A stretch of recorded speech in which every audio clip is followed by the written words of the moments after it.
Hello, everyone. My name is Tim B. Green, and this is Crush It Club episode 39. That's 39 videos in 39 days.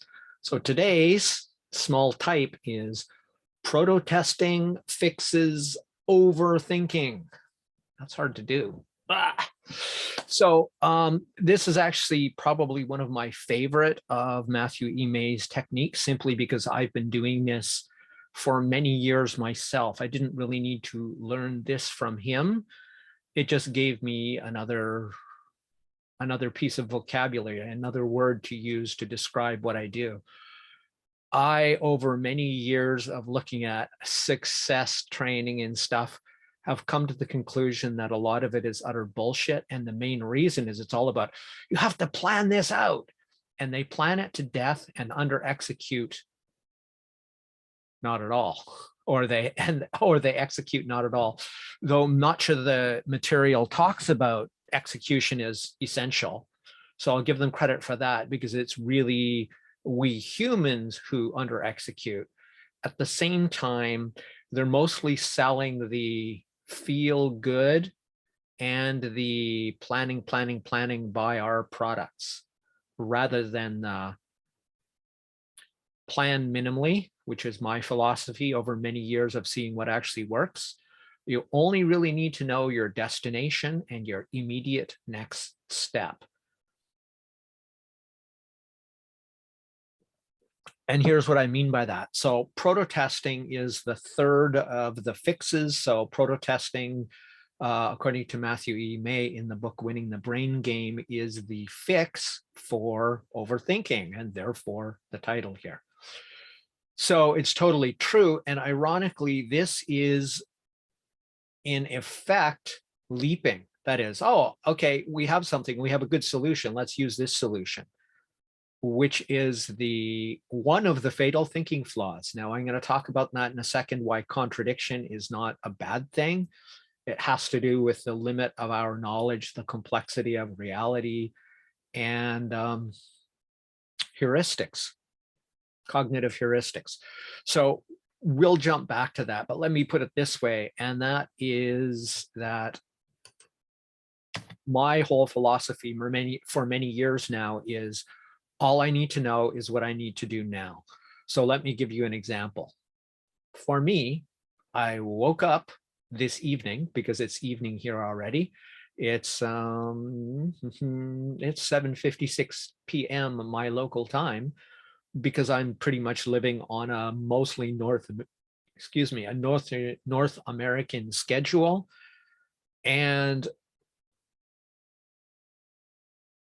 yeah, so let me get off of that, because I don't know what I was going to say other than that's when I wake up. So I immediately, after waking up, ideally without the need for an alarm, which I was able to do today, I meditate for 3/4 of an hour, followed by getting my butt immediately out of bed. No 5, 4, 3, 2, 1 countdown necessary. It's just 5 seconds of pretending something is effective as far as I'm concerned. Then getting right to my task. And what is my task every morning right now? I already know it when I wake up. I don't have to spend days planning this. I don't have to check on a calendar or any of that crap, over planning and under executing. I simply have to get out of bed to right where I am now, which is literally, let's see, 2 feet from the edge of my bed, because I have a bachelor apartment. It's the most cost-effective place for me to live right now. So I get out of my bed, I get on my computer, I know what I need to do. If I can't actually remember the episode I'm planning, if I haven't even created the episode I'm planning for the day, I then need to create it. It almost never do I struggle to do this, because my reticular activating system, which I've talked about before, has been severely or consistently trained to know, Tim, you have to have a creative, useful, valuable idea to share with people so that they'll want to watch this every day. So it already knows to let that from the environment and my experiences into my consciousness, which serves this goal, because I've given it significance it has significance and it does not become ignored, like the feeling of my glasses on my face. So proto-testing goes straight to what I'm talking about. And that is, I already know what I'm going to do. I don't need to plan the hell out of it to get to where I want to go. I know where the destination is. I immediately make a proto-test. And in this case, proto-testing means prototyping and testing combined. That means make them minimally temporally, that is time, and financially cheapest. Now, normally it's called a minimal viable product in the product development space. And unfortunately, that has spilled over into products we as consumers experience, which is the wrong way to use it in my very strong and decided opinion, which is rapid prototyping is to be done on the pre-consumer development innovation side, not post-consumer. Here's a crappy, barely acceptable product. Now let's sell it. And then take the incomplete, what is an incomplete product, and then make profit on it and make that better. No. Beta test it, sure. So that's all proto testing really is. It's like take your idea or your product or your solution, bring it into objective reality, then test it in objective reality. That's the big thing. It really is science. This is the one place marketing really uses science properly. They use it in A/B testing and other places. But the bottom line is you take it out of your head, out of that over planning stage where most people live forever. They're too busy trying to make the perfect flow chart into reality and say, okay, let's test this out. That's what I'm doing with these episodes. They are far from perfect. Nobody is specifically paying for them, but they're still delivering quality, and it is allowing me to evolve.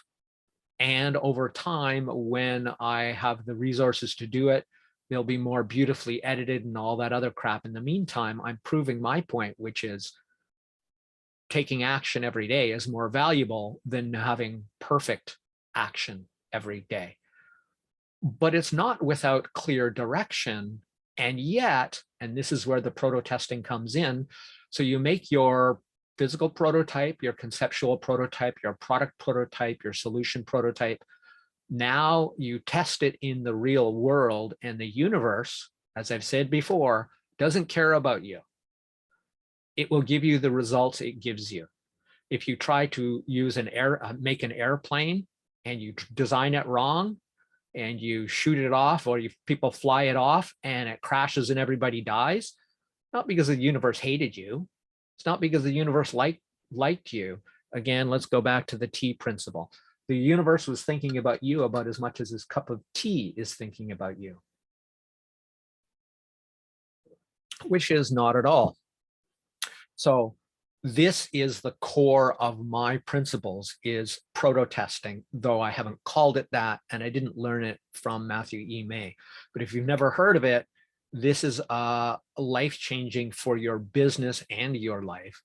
And that is, once you have found a solution, at least a solution that you can workably test by making that prototype as cheaply, as quickly as possible, and then test it against objective reality to produce results, which can then be used to loop back into a new prototype, going through any one of these, any one of May's 7 fixes, or any sort of brainstorming, framestorming, whatever it is, to then make a better one. This is the essence of rapid prototyping and rapid development, which, as I said, should really stay in the lab, in the tests, not be foisted onto the consumers to fix the problems and flaws of companies who want to make money too fast.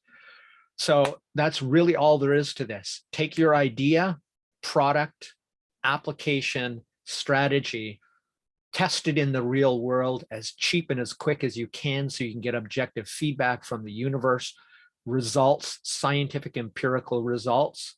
Then use that to loop back and improve your process or whatever it is. My name is Tim B. Green. This has been Crush It Club, episode 39. Proto testing fixes overthinking. Bye for now.